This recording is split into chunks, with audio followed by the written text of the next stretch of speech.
everyone. Once again, Mike Domagalski, the president of the Michigan Elementary Middle School Principals Association, coming at you.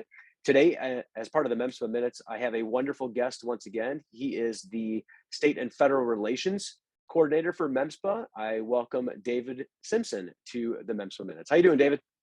Doing good, Mike. Thanks for having me back. I appreciate the opportunity to connect with you and connect with our audience across the world. Yeah, no problem. For those of you that don't know Dr. Simpson, he is also the principal at Northern Hills Middle School in Forest Hills, correct, David? Sometimes I mess that up. That is correct. Forest Hills, we're located in a suburb of Grand Rapids, Michigan. That's correct. So David's wearing a lot of hats, but we're just going to talk really quickly about advocacy, what's going on, especially in Michigan. So David, what's happening? What's going on legislatively, advocacy-wise here in our state? Yeah, no, this is one of my favorite things to talk about. And so we just actually had a great MEMSPA chat this last Thursday night, if you weren't able to make it. But the crux of the MEMSPA chat was about advocacy. So one of the things we intentionally started off with, I was just asked, our participants to convince Twitter that their favorite book, their favorite band, their favorite movie was the best of all time. And I had a lot of fun reading people's responses, seeing what they were thinking about that. I'm obviously a Spartan, so I would convince you that green is the best color to have. But then I asked people about their passion, about why they show up in education. And one of the things that I think we continue to face as principals, as advocates, is our own feeling of being inferior or lack of knowledge or expertise or experience. And so what I try to do with those questions is that advocacy is just about talking about your passions in a convincing way.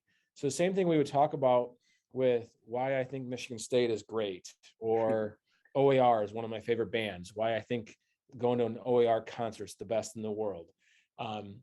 The same thing is about advocacy. And when we connect with our why, we show up for kids every single day. We show up for our staff, for our families.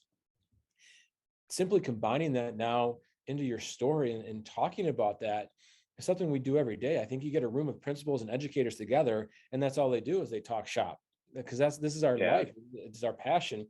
When we joke about it, if you hang out with a bunch of teachers after school, and you go out, oftentimes the conversation, that's all it's around. And so one of the things that I really just want to empower our leaders to be is that just simply tell them the story.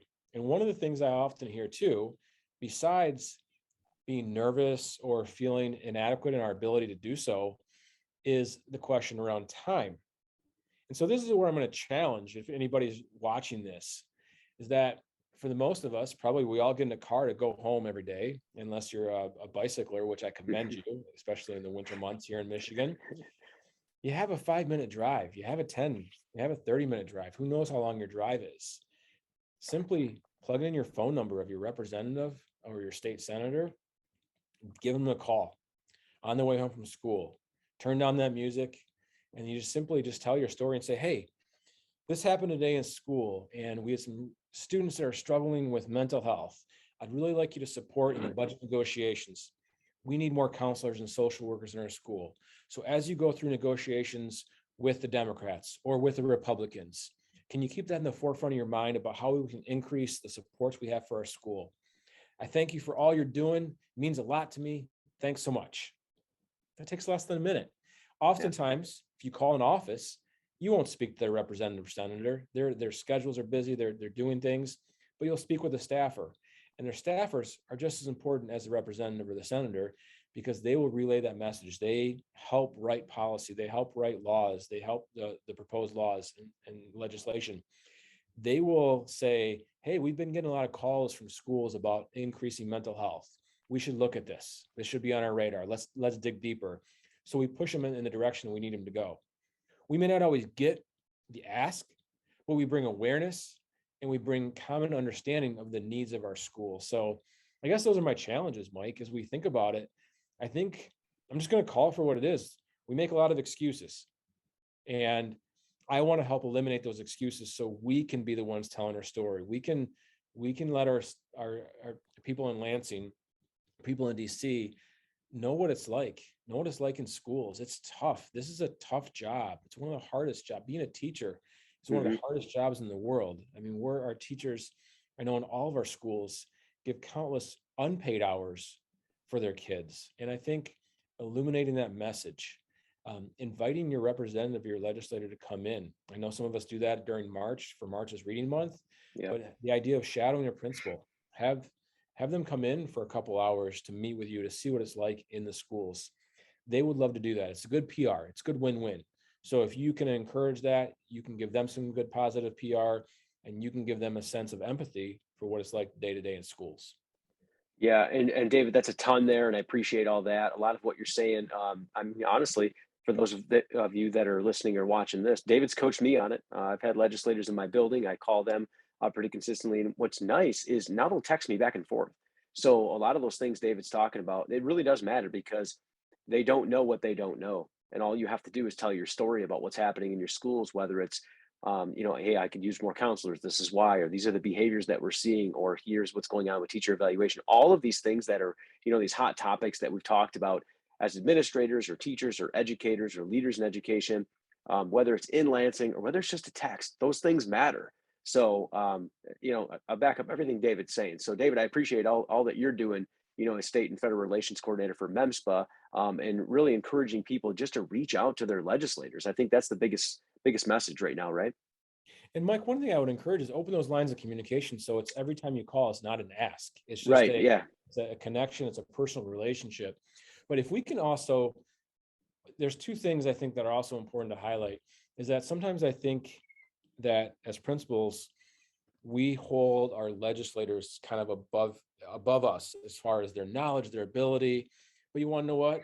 They live on our streets. They're our neighbors. They Right. put their pants on just like you and I put their pants on.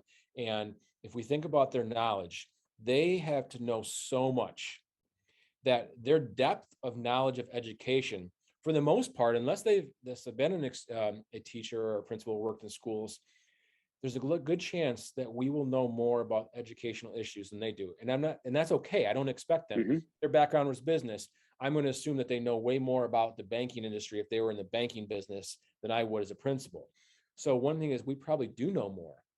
And the second of all, when you're able to call and talk to legislators in Lansing or DC, having those examples of how their work impacts us. And so, for example, when I was in Washington, D.C., representing MEMSPA in end of February with a group of leaders from Michigan, including you, Mike, Yep. one of the things that was very powerful is to say and talk about the ESSER funding and talk about how we were able to increase our counselors by 0.5.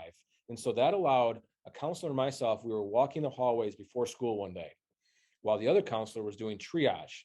If we didn't have that increased counselors, we wouldn't have two of us walking the halls. We noticed a child was feeling pretty down. We were able to then connect and say, hey, let's go follow up with that child during first hour. When we went to do that, the child wasn't there. The child was in the bathroom, really upset. We were able to then to wrap around and support that child because we found that child, but we wouldn't have done that if we hadn't been able to be in the hallways, but we had the staffing to do so. And so that's an example of how people in Lansing and in DC, whether you're Republican or Democrat, can impact local kids. And so the more you can bring those personalized stories into our needs, I think the better, Mike. Yeah, I think the personalized stories is really the biggest message here, right? Just connecting with that legislator. Don't be nervous. They're people just like us, and share that story. Share your story, what's happening in schools. Let them know what's going on. And I think one thing you mentioned, David, that I really liked, when I text or call I have a couple legislators here that I call and text pretty frequently, and it's not always like, "Hey, I need you to do this," or "Hey, I want you to do," like it's really just, "Hey, how's it going?" One of the legislators that I know now is friends with my dad. He'll have lunch with them here and there because they're farmers, right? So it's just a connection that I have that I want to tap into, and I don't tap into it for ask all the time, but I tap into it because I want my story heard by him when he goes into Lansing. So it's just those personal connections. So I appreciate you mentioning that again. Mike, you've spoken a little bit already about your experience. What's been your biggest success that you walked away with advocacy? So I'm going to change the tables. I'm going to ask you the questions now. So what's been your biggest success? Well, there's been a couple. One of the things, and I don't remember the bill that was being brought up about like MEMSPA or MASSP, all these dues.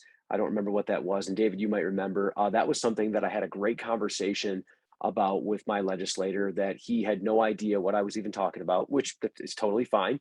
But I informed him, and he's like, "Yeah, when that comes up, I'm gonna raise some questions." And so it was a good conversation. But I'm gonna tap into right exactly what you mentioned. I had similar things happen in my building as it pertains to counselors, social workers. We had a big need, and those funds that came in allowed us to hire more social workers. So similar examples, and I can come up with several of them on how it's not just me and my AP and my counselor, and a social worker 2 days a week. Now we have me, my AP, a counselor, a social worker 3 days a week, a social worker 4 days a week. It's because of these extra advocacy items that we've had conversations with our legislators about how we're using those funds. But it doesn't stop there. I think we absolutely need more. In a building like mine of almost 700, that's something that I consistently mention is because of the social emotional well-being and health of our students, staff included. Some staff go and see those social workers and counselors. So that's an important item that we're going to continue to not press on them, to inform them on. And the use of those funds has been very valuable. So there's two items right there. But going back on what you said, with the counselors, I've done the same exact thing. Good. Yeah. Well, Mike, So I've always appreciated your support from the presidency role of the need for advocacy, of your willingness to learn, your willingness to put yourself out there. So I want to encourage everyone else to do the same. There's opportunities in MEMSPA to do that, AKA yeah, your car ride home. Just give them yeah. a call. Yep, and thanks, David. Absolutely. And my role as president, your role as state and federal relations coordinator. I mean, we kind of play off each other, and we learn about how to make education better, and that's kind of what our roles are. And I've learned so much from advocacy from you, so I just appreciate all your leadership on that. So Well, Mike, continue. our kids deserve it. Our schools deserve it. Our Yeah, families and our communities deserve to have their voices heard. And I always say this: who better to tell the stories of schools than MEMSA principals? yeah, absolutely, 100%. So we make an impact. We just have to speak up, and just building those relationships with those legislators is extremely important. So before we sign off, anything left, David? Anything else you want to say? No, I'm just again continue to proud to serve MEMSPA in this role. It's a passion. I love what I do. If you ever need anything, feel free to reach out to me on Twitter or connect through email. But I'm here to support groups of principals and individuals as principals. So let me know how that can help. And just thank you for all you're doing out there to support kids, to all the MEMSPA principals out there. Awesome. Well, thanks so much, David. I know it's a busy time of the year. I know we're at the final quarter of the year, Mhm. and I know April and May are pretty busy. But good luck to you at Northern Hills, and good luck to everyone else listening and watching this as you end your school years here in 2022. So check out the MEMSPA Minutes. Check out the YouTube channel and MEMSPA TV.